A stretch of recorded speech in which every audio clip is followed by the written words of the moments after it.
and human beings who hamper trade. These are unnecessary impediments to trade and investment in our region. The current level of technology in the fields of infrastructure development across sectors is fairly high. This dialogue is a golden opportunity for African private sector and African governments to deploy the concept of technology leapfrogging, thereby ensuring that advanced technologies are incorporated into priority infrastructure investments. Similarly, the implementation of the single African air transport market must be attended to in this dialogue with particular urgency. Already there is a conversation between Kenya, Eritrea, Ethiopia, Rwanda, Uganda, on how we can consolidate our air transport and have a regional airline that can move people, that can move goods, that can move services across our region without the current unnecessary impediments caused by air transport fragmentation. Similarly, the implementation of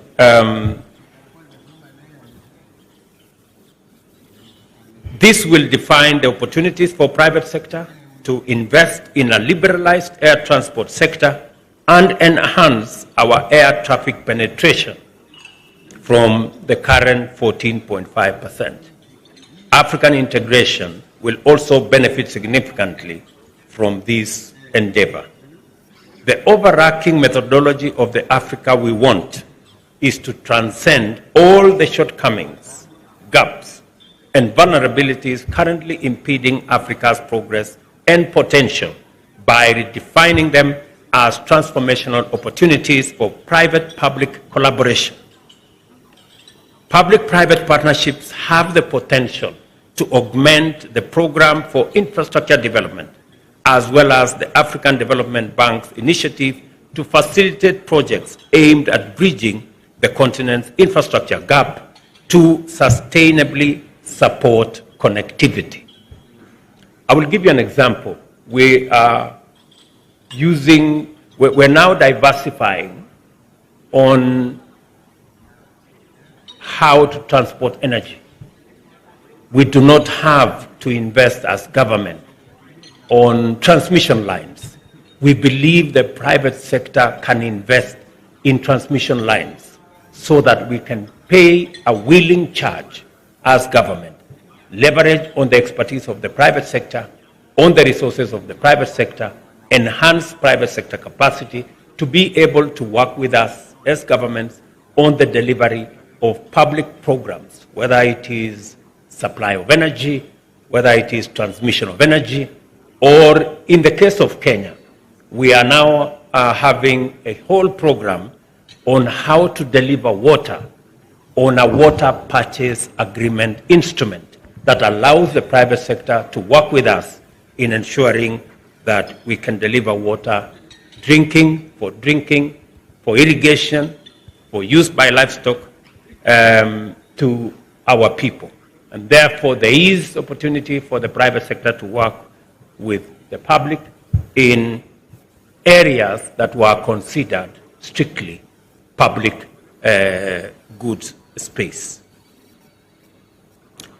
I trust that I have adequately made out the case for the high level of expectations I have in connection with this dialogue. I anticipate your recommendations and policy proposals on the best methods of developing Africa's transcontinental and interregional infrastructure. I also expect that this dialogue will propose optimal private-public partnership frameworks to accelerate our infrastructure development agenda. This moment requires us to be bold and ambitious in fashioning our way up from the bottom of the global trade, productivity, and industrialization. I encourage you to extend your deliberations into such possibilities as African shipping lines, dedicated cargo airlines, and a network of trans-Africa railway lines laid down by each country across its territory that connect seamlessly across our borders. We are currently having a conversation between Kenya, Uganda, DRC, including Congo Brazzaville, to see how we can connect the Indian Ocean to the Atlantic. I think there is only a section of 1,000 kilometers of rail, and that should be connected. And as countries, we are prepared to work on it together, that we can do our section in Kenya. Uganda are already working on their section. We are discussing with the government of DRC to see how together we can get the resources to get the 1,000 kilometers in DRC connected into the Congo River and transport our goods and products across the heartland of Africa. A vital area that I will expect this dialogue to effectively address is the matter of sustainable financing.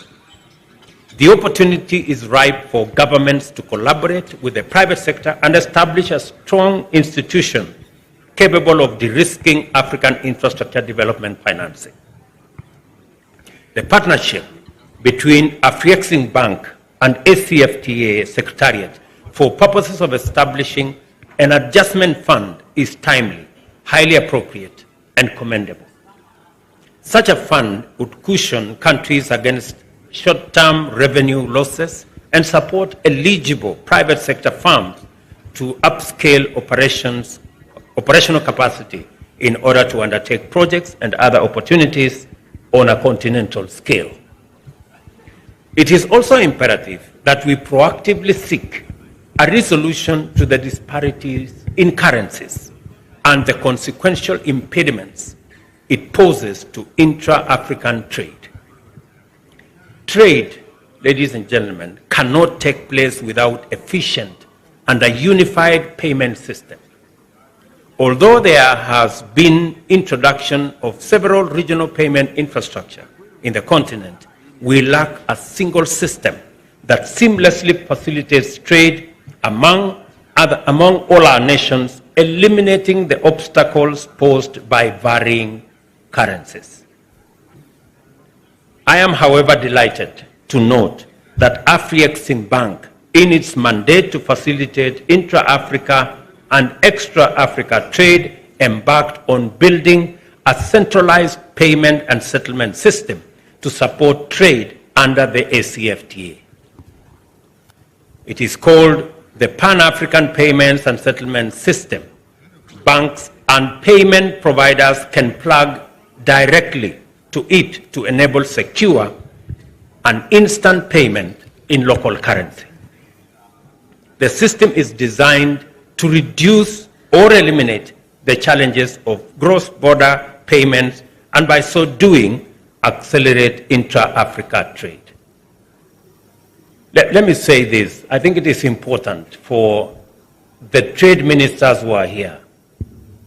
We are all struggling, and all our businessmen are struggling, and our traders are struggling to make payments for goods and services from one country to another because of differences in currencies. And in the middle of all this, we are all subjected to a dollar environment. Kenyans want to pay for Tanzanian goods in dollars. Tanzania wants to pay for DRC goods in dollars. Egypt wants to pay. Why are we bringing dollars in the middle of our trade?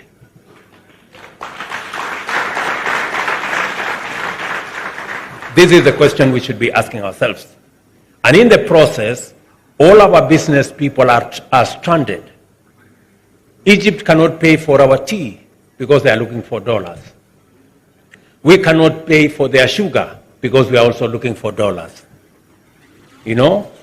And this is I had a conversation with President Orama of the Afreximbank, and they have built a mechanism where all our traders can trade in the local currency and we leave it to the Africa Exim Bank to settle all the payments in local currency. We do not have to look for dollars.